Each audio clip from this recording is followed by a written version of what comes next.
Hi all, I wanted to make a quick video about my page setup for options trading. I get a lot of queries about the same. Before I begin, I would request you to read the disclaimer on the screen, also in the description below, and note that this is an educational channel. All content in this channel is only for the sake of education. With that said, let's proceed.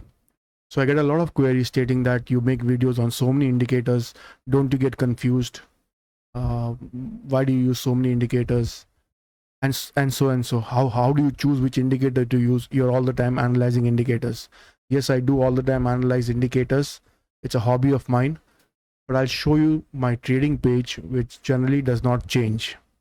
It has been this way for quite some time. So even though I do a lot of searches and analysis on TradingView, on my trading portal, that is my trader portal where which is my broker provided, my page setup does not change. So let me just show you my page setup for options trading. All right, here we go. So my page setup for option trading looks something like this. All right, on the left hand side I have the index on which I'm going to trade. So it's Bank Nifty 24th of April. So the April Bank Nifty futures. I don't use the option, the spot chart. I look at the futures chart. In the center, I have the call strike price. So future is currently at 48,690. For calls, I've chosen 48,500. And for puts also, currently I've, for the sake of this example, I've chosen 48,500. Generally, I would choose a strike price above. So I would choose something like, say, 48,700. So this will ideally how my page would look. All right, on a general note. Now let me go and construct this page from scratch so that all of us can understand how this page was constructed to begin with. So what I'll do is I'll just go to a single page.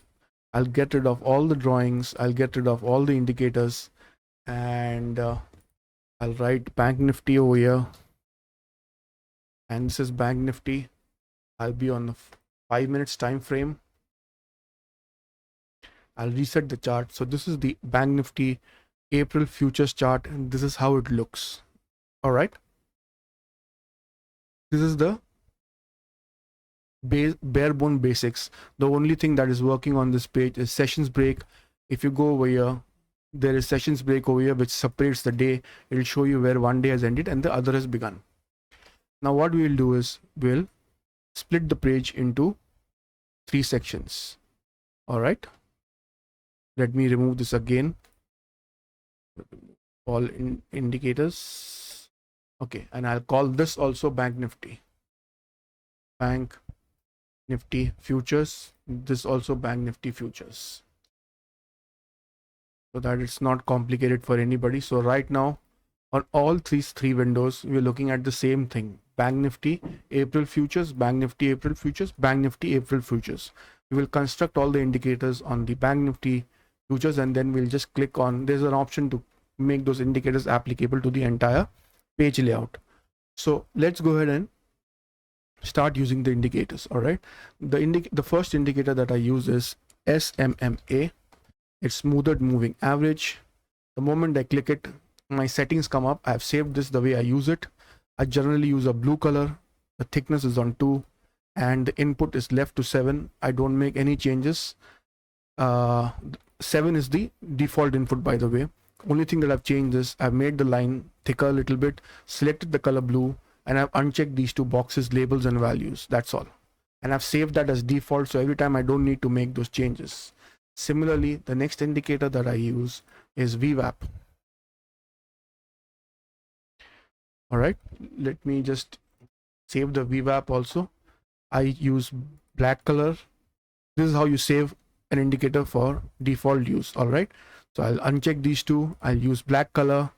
I'll use a thickness. Inputs, I will leave it at default, and here I will say save as default. So now whenever I click VWAP, this is how it will come up.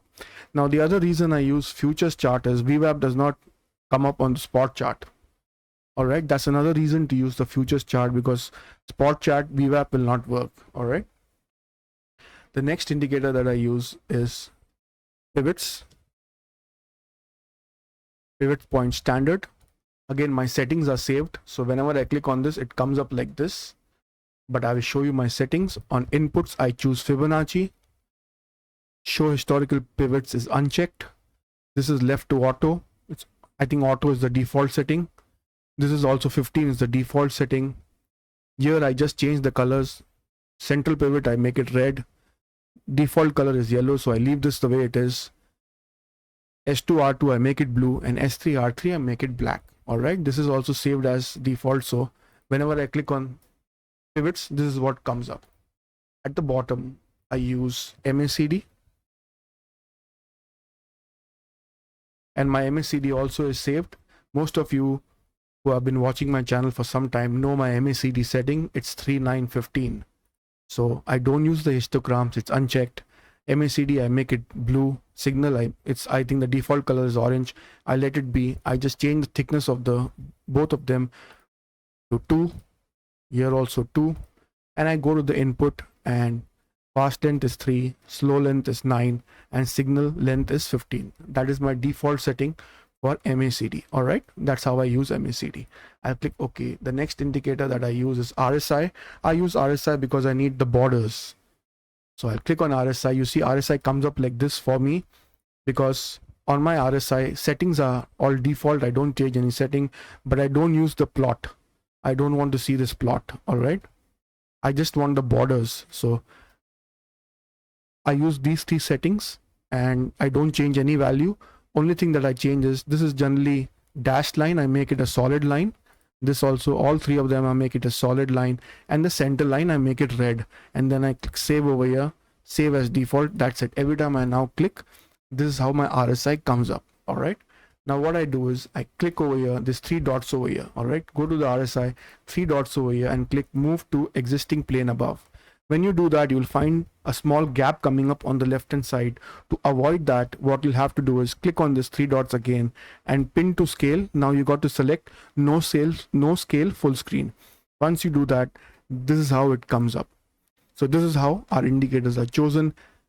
SMMA 7, which is the default value, VWAP, Fibonacci pivots, MACD at 3915, RSI, we are just using that for borders.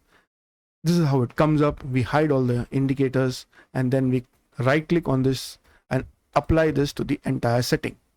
This is how everything will look. Now the future is currently at 48,690. So what I'll do over here is in the center screen, I'll choose a call strike price. I'll right click over here, go to options chain, and since the current future is at 48,690, I will choose 48,500 as my call strike price, and I'll choose 48,700 as my put strike price. You'll have to click on the right side and then select the put strike price.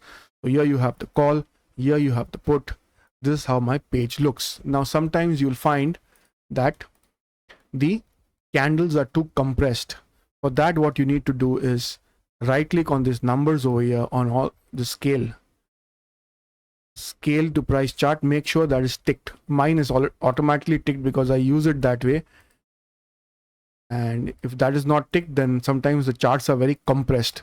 Once you do that, the charts get breathing space. They look more they look better on a general note. It's more legible this way. All right, so there you go, guys. This is my setup. It's basically a 3-window setup on a single page. On the left hand side, I have the future that I'm trading. In the center, I have the call strike price. On the right hand side, I have the put strike price. It's just one click away. If I want to take a trade, I just need to click on buy, whether I want to buy call or whether I want to sell, whether I want to buy put, and I'm looking at the index itself over here, the future of the index over here, which is giving me a general view of how the chart is moving. Generally, when things move above R3, they generally don't come down. Similarly, the case is on the lower side. If it goes below S3, then generally they don't come back up. That is on a general note. Doesn't happen all the time, but on a general note, things work like that. If the market is very bullish and it goes past this R3. You can see R3 over here. This is the pivot. This is R1. This is blue is R2 and black is R3. Once it has gone past R3, it generally never doesn't come down. All right, on a general note. So this is how it's set up, guys. Over here also you see the call has gone above R3 and then it's gone boom. It's gone about 100 points up. All right, and similarly the put has gone below the S3 and you see it's gone about, what was it, 491 here, 150 points lower. All right, so this is how the panel looks for options trading. You can do the same thing for Nifty, Fin Nifty, mid cap Nifty. Same process applies. All right, so I hope this video was helpful to you. I don't change my trading page every day. It is stuck like this. So even though I do a lot of searching and analyzing indicators on TradingView, once I find a good one, I post it so that it can help somebody else. I also use it.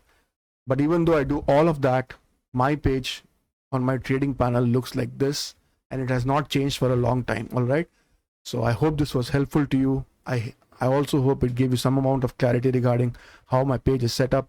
If it was useful, kindly like the video and subscribe to the channel. Share the video with your family and friends. Also subscribe to our Telegram channel. The link is given in the description below on all our videos. Thank you so much for watching. I'll see you in another video. Take care. Bye-bye.